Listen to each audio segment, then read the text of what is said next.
একটি ছোট্ট গ্রামে একটি ছোট্ট সোনা রাখাল বসবাস করত। সে একাই থাকতো, তার পরিবারে আর কেউ ছিল না। দুটি গরু ছিল তার সম্পদ, একটির নাম টনি আর একটি হচ্ছে বনি। সে টনি বনিকে নিয়ে প্রতিদিন সকালে চলে যায় মাঠে ঘাস খাওয়ানোর জন্য। গরুদের ঘাস খাওয়াতে খাওয়াতে সে নিজেও ক্ষুধার্ত হয়ে পড়ে, তাই ঝুলি থেকে পান্তা ভাত আর কাঁচামরিচ দিয়ে সে রাজভোগ গ্রহণ করে।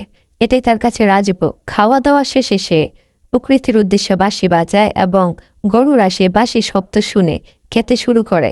সন্ধ্যা হলে সে আবার গরুদেরকে নিয়ে চলে আসে, টনি আর বনিকে নিয়ে চলে আসে তার বাড়িতে। অবশেষে সে গরুদেরকে তার গোচালায় রেখে দেয়। এই হচ্ছে আমাদের খায়রুল মানে রাখালের গল্প। যদি ভালো লাগে আমার পেজটা লাইক সাবস্ক্রাইব করে পাশে থাকবেন। ধন্যবাদ।